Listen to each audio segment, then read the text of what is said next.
was correct. Cyndi Lauper's from New Jersey, and you can't Frankify her name.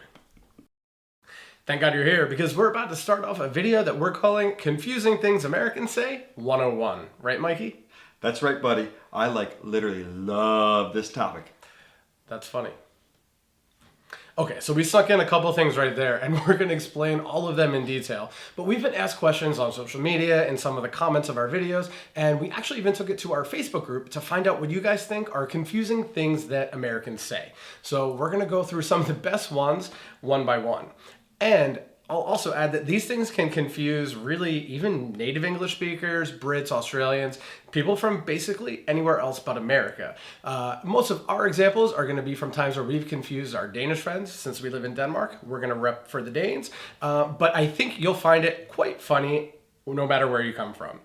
So let's start breaking these down one by one, confusing things that Americans say. Are you ready? Play ball! So the first one we're going to tackle, that's an American sports comment right there, is American sports references.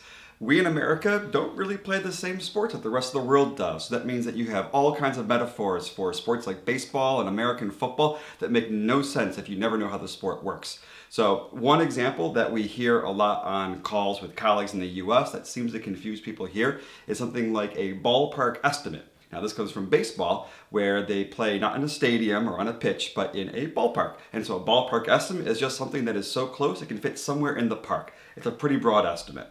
Yeah, and another one is Monday morning quarterback. You hear that a lot, especially, it means like second guessing somebody, because most American football games are played on Sunday, as you may know. They're broadcast all over on Sundays. But if you're saying what should have happened, what should have been done, you're basically being a Monday morning quarterback, because we already lost the game. We already know what should have happened. Yeah, and it usually means someone who's not even good enough to get on the field is trying to make a comment there as well. Exactly.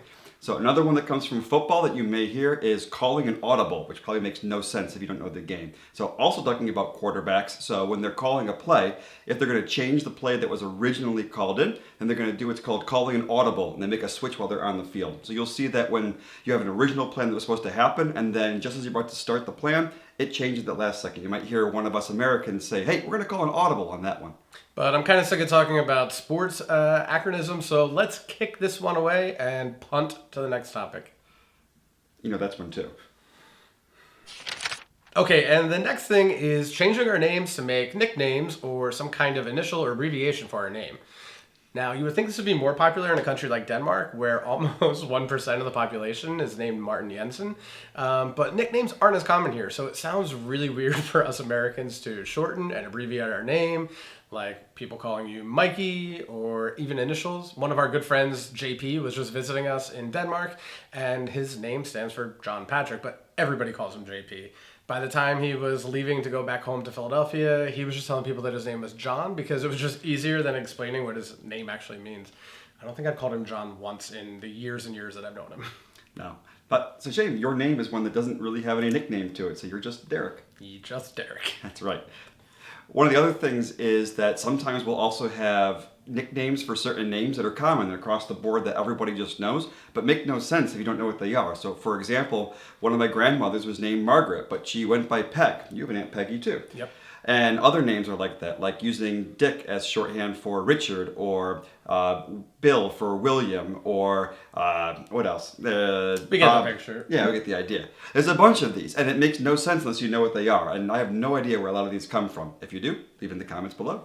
Yeah, and sometimes these are just family names or pet names that end up being adopted as somebody's commonly known name.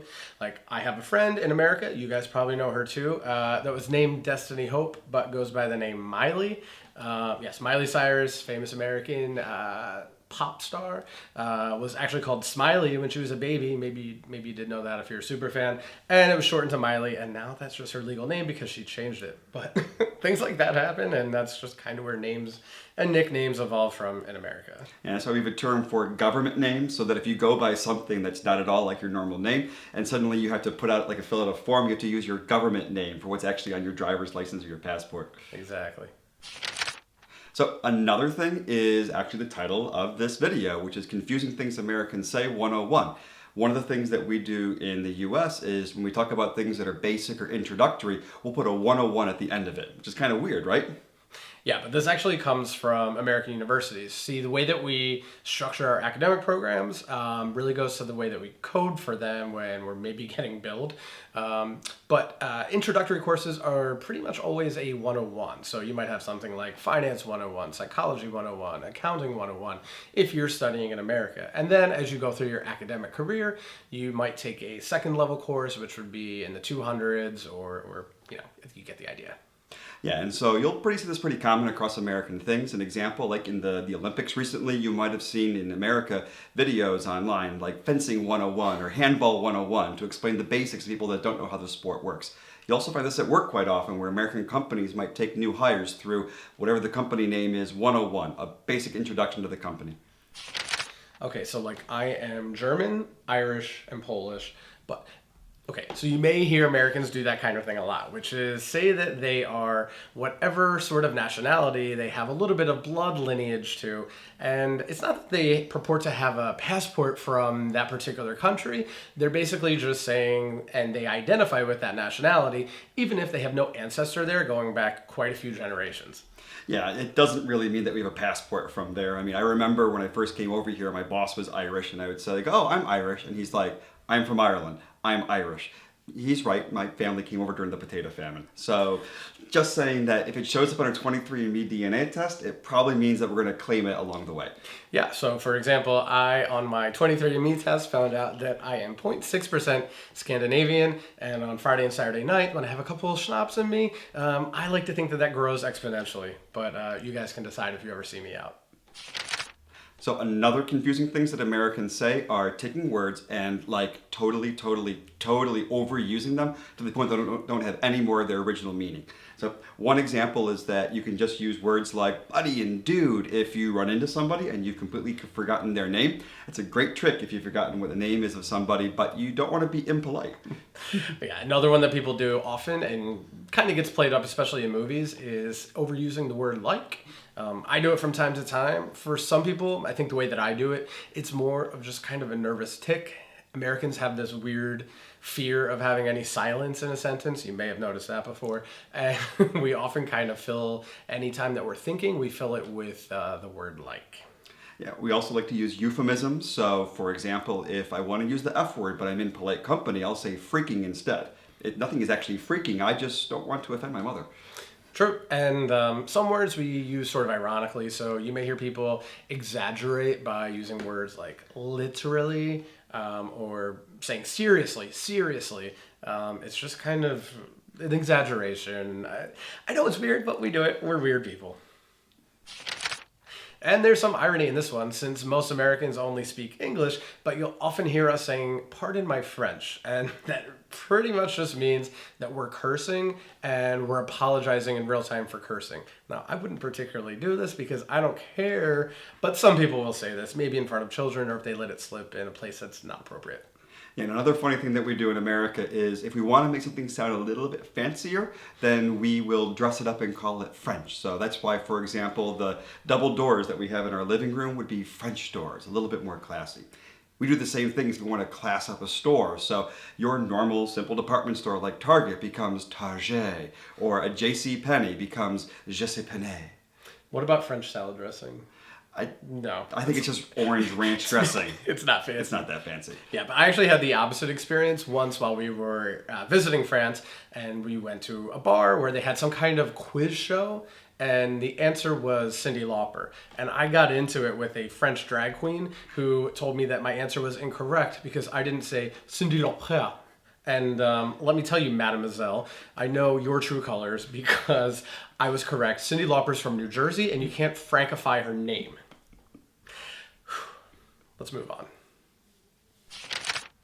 Another one that came up that people wanted to know about is the term blue collar. And this actually refers to generally kind of worker that's in a more manual or a craft or a skilled labor kind of thing versus an office job. And that refers to the time when workers would always wear these like blue jumpsuits when they were working as auto mechanics or machinists or operators in factories. And that translated against the white collar workers who wore white collared shirts in the offices. So another one that came up quite often that people were wondering about is why we have so many weird names for the bathroom. When we were recently back in the U.S., I had a problem where I went in looking for the bathroom and asked for the toilet, and the guy kind of looked at me funny, like, because I guess it was a little too crude. I think Americans try to come up with cute words for a toilet. I don't know why. We try to act fancy, but there's no bath in the bathroom. There doesn't have to be a bath in the bathroom. We might also use the word washroom, which is weird because if you're only washing in there, you're not using it correctly. The water closet is another one, but I think that's British because it was kind of comparing what they would call an outhouse as a ground house. And then once it was inside, it was a water closet, a flush toilet inside of your home. There's also like John and Lou, which are American expressions, I guess English expressions for what we would just call a toilet here. Where it comes from, they say it may actually have a French origin because the French word for water sounds a bit like Lou. I don't know. But if you guys know, let us know in the comments. Another confusing thing that we say sounds so simple. It's the word love. Like if I were to say I love you, it could mean a whole bunch of different things, believe it or not. Love covers a broad number of things. Yeah, it can range from something to actually being romantic love, or it could even have some irony in it, or range to like pure sarcasm. You can even use love or say I love you when you don't mean it at all, like as loosely as if maybe you go to a bar the second time, but the bartender remembers you and gives you exactly what the drink is that you order. You might be like, oh man, I love you. Like, it doesn't mean it. You don't actually love the person, but I see how that can be very confusing to others. Yeah, the other phrase that we use all the time, didn't even realize we did that until our friends noticed here, is that we would talk about something and be like, I like it, but I don't love it. It's just a way to kind of describe that it's kind of like in between. If it was Spanish, it'd be like así. We don't really have a term for that in English, and so kind of like it, don't love it, kind of covers all those things. I guess you just kind of know it if you see it. Yeah, but we love you guys. Aww. Now, this one came up for us, and I personally did not know this until we did a little bit of research for the video, but for some reason, Americans call gas,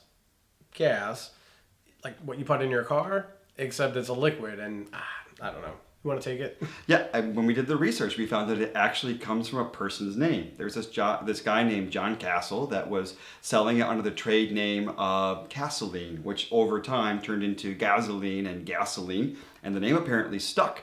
I had no idea that was the origin story of it, but if it's in the internet, it has to be true. Yeah. So once again, we've probably just evolved names into nicknames that became nicknames for products that just became synonymous with that brand name. So you even see this in things like Kleenex or Q-tip or Xerox or Hoover for the vacuum, where the actual brand name just kind of became a term for anybody who makes that product. It just replaced the product's name. So there it is. Gasoline. Who knew? Another fun one is that we'll say things how taxes becomes an actual action by saying, I did my taxes this past weekend. It's funny because in America, taxes aren't just something that you get in your e-box. It's actually a physical activity that can sometimes take an entire weekend to do. Yeah, and don't think that the American tax authorities, the IRS, don't actually know what you owe. They do. They're refusing to tell you what their estimates are and making you guess and fill it out on a bunch of forms just because there are tax companies that make money off of you filling out these forms every year. And yeah, it's a whole racket, just like everything in America. More confusing than it has to be. So literally, yeah, we did do our taxes because it's a whole thing. So another one that we heard several times, and actually I thought was pretty funny, is how Americans will say, that's funny, but not really laugh or show any kind of human emotion to express that they actually find something funny. Yeah, and if you want to take this as something, it's kind of like as if you were going to go like, heh, or maybe you'd replace it with something like, that's surprising. But it's the kind of thing where, once again, Americans can't have any silence or be impolite to anybody. Whereas if you said something that wasn't really all that funny in Denmark, I think a Dane would just kind of stare at you and wait for the next thing you're going to say that might be interesting. But in America, we have to say something like, that's funny, rather than let something like dead air hang in the air. Yeah. Well, that's what we do. But if you thought this video was funny, or if you just enjoyed it mildly, give it a like. That can be your way of saying that's funny. And make sure you subscribe to our channel if you enjoy content like this. We put it out almost every week on Thursdays, so hit the bell to get notified when we drop new videos. Thanks so much for watching this video. We hope you enjoyed it, and let us know what you think below in the comments. Bye guys.